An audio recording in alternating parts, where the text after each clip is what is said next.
One and happy Sabbath.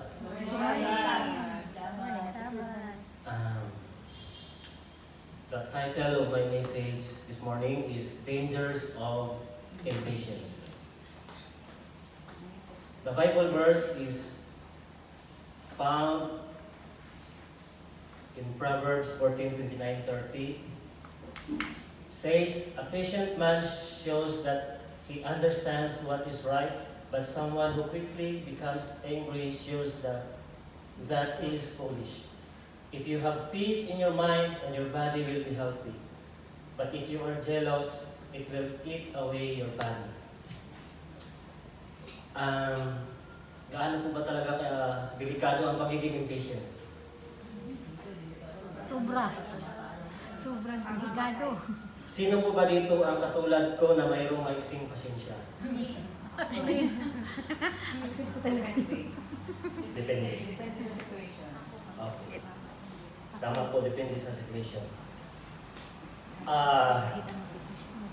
Here is the causes to be impatient. Sa inyo po, what causes you to be impatient? Kasi pag hindi ka naging patient talaga, lalo na pag may sakit ka, yung gauge mo is, for example, diabetic or high blood, mamamatay ka.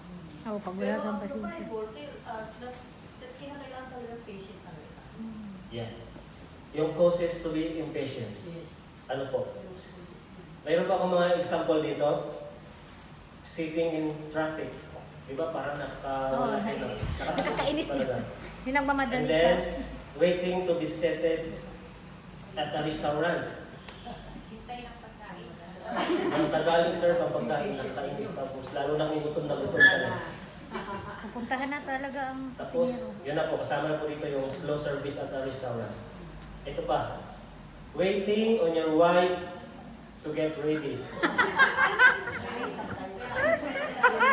Hindi ba ako makarelate dito? Yung may mga asawa makarelate yan. Yes. And next, ito rin po, disciplining your kids. Ito rin po sa mga, ito pa yung isa. Your coworker who does things completely different than you. At dito po sa last, dito pa ako nakaka-relate, yung to handle or teach your students. Sa work ko po kasi as a boxing coach, hindi lang po mga malalaking tao or yung may mga edad na yung mga tinuturuan ko, meron din mga bata. Merong 5 years old na po. Pag mahina, maiksi ang pagpasensya mo, parang gusto mong, pwede lang, itigil mo kasi hindi po pwede. So, kailangan maging More patient. habaan at kailangan habaan ko ang pasensya sa pagtuturo sa kanila. Ay, naghihintay ka. Naghihintay ka. Naghihintay ka na isang oras sa siya. Mayroon po akong babasahin. Ano rin po siya? Ang title niya is Dangers of Impatience. Sometimes, it's hard to be patient, especially when you're... Ito karagdagan lang po doon sa yung mga causes of impatience. Sometimes, it's hard to be patient, especially when you're feeling the pressure of not wanting to be late to a special event or talking to someone who just doesn't seem to comprehend what you are trying to tell them. It is especially frustrating when driving down the road and a car pulls out in front of you going 10 miles under the speed limit. But there are dangers that come with impatience. It may be just at the second you pass the car, a huge truck is coming straight at you. Sino po ang nakapanood na nag-viral sa Facebook no road rage? Napanood ko yun. Isang example po yun na pati asawa niya nabaril niya, tapos Tamaan niya. nakadamay pa ng dalawa, tapos yung isa namatay. Anak niya ata yung isa. Parang anak niya yung isa.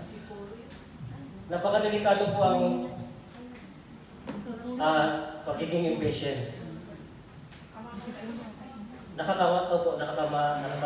maaring ikaw ang mamatay or maaring ikaw ang makapatay.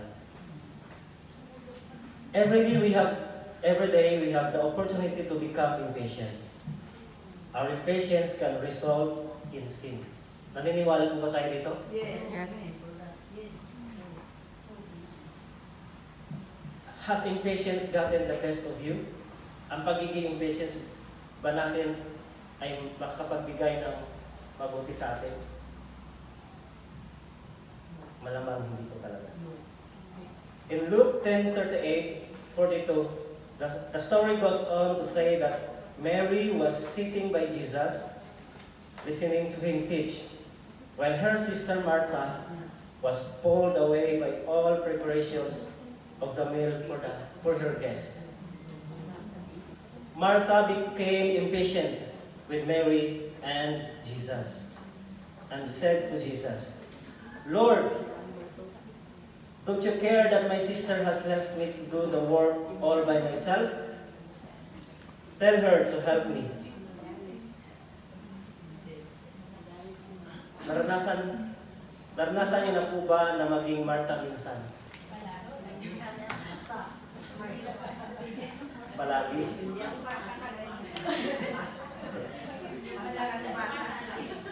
Okay. Martha responds like many of us would. When we have expectations of others that aren't met, we can get impatient, irritated, and frustrated. And here are the causes of being impatient. Number one, impatience can lead to poor choices, including give up on God. Hinay. It leads us to our exchanging trust in God for trust in people or things that become our idols. Ang pangyayaring ito ay makikita or nangyari sa time ni Moses nung pagbaba niya galing Mount Sinai na dala-dala niya ang Ten Commandments. Pagbaba niya, ang nakita niya is yung mga Israelites ay gumawa ng Idols. golden calf o parang sa pagiging impatience nila ay ipinagpalit nila ang tiwala nila sa doon sa idols. Okay. And number two, impatience can cause stress and anxiety. When you are constantly impatient, you may become anxious about everything not happening as quickly as you want. May mga bagay na gusto nating madaliin o gusto nating mangyari agad na kapag hindi nangyari, naging stress o naging anxious, naging balisa ka. Number three, impatience can lead to complaining, blaming, and bitterness. It leads to God's punishment because it causes us to sin. It must be resolved by repentance. Kung maalala rin po natin, Israelites were punished for their disbelief and lack of trust in God. It's like people who rebelled God and refused to believe in His promises will die. Yun po yung nagiging punishment ng Panginoon. And how do we fight impatience? How do we fight impatience po? There are three ways to fight impatience. Number one, name it. So number one, name it, claim it, and confess it. Number two, remember God's patience with us. Number three, have love for the person you're impatient with. So number one po, name it, claim it, confess it. We must understand what impatience is and how we become impatient. We must then acknowledge our sin of impatience and ask the Lord to give us Ask the Lord to help us respond lovingly, not hastily. Ask the Lord to help us identify the circumstances which cause us to be impatient. Number 2, remember God's impatience with us. How did Jesus respond to Martha? Balik po tayo dun sa story ni Martha at Mary. Jesus gently responds to Martha by saying, Martha, Martha, you are worried and upset about many things, but only one thing is needed. Mary has chosen what is better, and it will not be taken away from her. And then Jesus responds her with compassion. He's not disappointed or upset, but gently tells her that she was neglecting the most important thing. Martha didn't need to provide an elaborate meal. She needed to be listening to the wisdom from the Son of God. Ang pinaka-lesson nito ay kung paano si Jesus nag-respond doon sa pagiging impatient. He responded with love and compassion. As we remember God's patience with us, we can become more patient with others. Number 3, have love for the person you're impatient with. Sabi nga po, love conquers all. In Ephesians 4:2 tells us, be completely humble and gentle. Be patient, bearing with one another in love. Having love for the person you're impatient with will help you overlook the things that irritate you about them. How can you show love, patience with the people who do things that may annoy you? Paano po? Sasagutin nyo lang po yan sa sarili niyo.